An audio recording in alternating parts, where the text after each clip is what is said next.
আসসালামু আলাইকুম রহমতুল্লাহি ওয়া বারাকাতুহু। আমরা পূর্বের আলোচনাতে দেখেছি কিভাবে ইব্রাহিম আলাইহিস সালাম দুইটা বিয়ে করেন, তারপর সেগুলো কোথায় রাখেন এবং কি কার গর্ভে সন্তান, তিনি একজন পুত্র সন্তান সৌভাগ্য লাভ করেন সে বিষয়ে আমরা জেনেছি। এখন আমরা জানবো হচ্ছে যে কি ফিলিস্তিন হতে কিভাবে হিজাজ আসে সে বিষয়। তো আজকে প্রথম টপিক হচ্ছে এখানে ফিলিস্তিন হতে কিভাবে হিজাজে বসবাস স্থাপন করে। হিজাজ বলতে বর্তমান যে আরব, সে মরুভূমির বুকে যেখানে পানি নেই সেখানে কিভাবে উনি বসবাস স্থাপন করে সে বিষয়ে আলোচনা করব।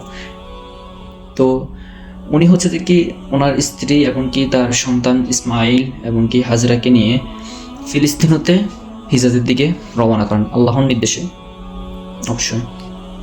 তারপর তারা এসে পৌঁছায় হিজাজে এবং কি সেখানে তার স্ত্রী সন্তানকে অল্প কিছু খাদ্য দিয়ে উনি চলে যান। তো খাদ্য যখন শেষ হয়ে যায় তখন হচ্ছে যে কি এবং কি পানির প্রয়োজন হয়, তখন হজরা এই ইসমাইল আলাইহিস সালাম কান্নাকাটি করে পানির জন্য। তখন মা বুঝতে পারে, তখন মা এই দুইটা পাহাড়দ্বয়ের মাঝে দূরে তাকালে, যারা আরব রাষ্ট্রে থাকে তারা বুঝতে পারবে যে দূরে তাকালে মনে হয় যে কি ওই জায়গায় পানি আছে, রোদের একটা রিফ্লেকশনের কারণে মনে হয়। তো সেজন্য হাজরা হচ্ছে যে কি দুইটা পাহাড়দ্বয়ের মাঝখানে দৌড়াদৌড়ি করে, তো সেটা সম্ভব 7বার। তো উনি দৌড়াদৌড়ি করে পানি খোঁজার জন্য। এ সময় কি ঘটে, এ সময় ইসমাইল আলাইহিস সালামের পায়ের নিচে একটা জমজম পানি উঠে আর কি। পানি ওঠার পরবর্তীতে মা এই হাজরা সেটা লক্ষ্য করে, পরবর্তীতে তিনি দৌড়ে আসেন এবং কি ওই যে পানি উঠে চারপাশ থেকে ওটা এই বালু দিয়ে ঘেরট দেয় এবং কি ওই জায়গাটা হচ্ছে আবে হায়াত জমজম বর্তমানে। তো সেখানে উনি বসবাস স্থাপন করেন এবং কি বসবাসের জন্য জায়গাটি পানির মাধ্যমে উপযুক্ত করে দেন আল্লাহ সুবহানাহু ওয়া তাআলা, এবং কি উনি সেখানে বসবাস করতে থাকেন। তার কিছুদিন পর সেখানে আসেন আরেকটা গোত্র, জুরহুম গোত্র। সেই গোত্র এই হাজরার কাছে এবং ইসমাইল আলাইহিস সালামের আম্মার কাছে পারমিশন চেয়ে হচ্ছে যে কি সেখানে উনি পারমিশন দেন। তারপর ওরা হচ্ছে যে সেখানে বসবাস স্থাপন করেন। এভাবেই এই মরুর বুকে হেজাজ যেটা, ওটা হচ্ছে যে কি বসবাসের জন্য উপযোগী হয়ে পড়ে বা আল্লাহ উপযোগী করে দেন। তারপর জানবো হচ্ছে যে কি নাম্বার 2, স্ত্রী সন্তানের সাথে দেখা করতে কতবার ইব্রাহিম আলাইহিস সালাম মক্কায় আসেন। আমরা অনেক উলামায়ে কেরামের এবং কি অনেক গবেষক বা ইতিহাসবিদদের আলোচনা হিসেবে আমরা দেখি উনি এই মক্কা বা হিজাজে 4বার আসেন। তো 4বারের বিষয়গুলো আমরা তুলে ধরবো এখন। প্রথমবার উনি যখন প্রথমবার হিজাজে আসেন তখন হচ্ছে যে কি আল্লাহর নির্দেশে আসেন। ওর ইব্রাহিম আলাইহিস সালামের বড় পুত্রকে আল্লাহর রাস্তায় কুরবানি করার উদ্দেশ্যে এখানে আসেন এবং কি তিনি তার সন্তান এবং কি স্ত্রীর সাথে দেখা করেন এবং কি এই বাইতুল্লাহর সামনে সন্তানকে কুরবানি দিতে নিয়ে যান। পরবর্তী ঘটনাগুলো আমরা আলহামদুলিল্লাহ সবাই জানি। আল্লাহর নির্দেশে দুম্বা কুরবানি হয়ে যায় বা উট কুরবানি হয়ে যায়। পরবর্তীতে এই জিনিসটা সমাধা হওয়ার পর উনি হচ্ছে যে কি আবার ফিলিস্তিনে চলে যান। এরপর উনি দ্বিতীয়বার আসেন হচ্ছে যে কি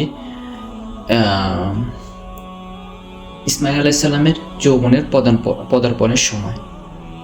কিন্তু প্রথমবার যখন আসছে তখন ইসমাইল আলাইহিস সালাম যৌবনে পদার্পণ করে না, এখনো সে যৌবনে উপনীত হয় না। দ্বিতীয়বার যখন আসেন তখন হচ্ছে যে কি ইসমাইল আলাইহিস সালাম যৌবনে পদার্পণ করেন। তখন আসার পরবর্তীতে যখন আসেন তখন হচ্ছে যে কি উনি একটা বিবাহ করেন, জুরহুম গোত্রের একজন মেয়েকে বিবাহ করেন। আর তখনই কিন্তু যখন আসেন তখন ওনার আম্মা তথা ইব্রাহিম আলাইহিস সালামের স্ত্রী আর দুনিয়াতে বেঁচে নেন, উনি পরলোক গমন করছেন।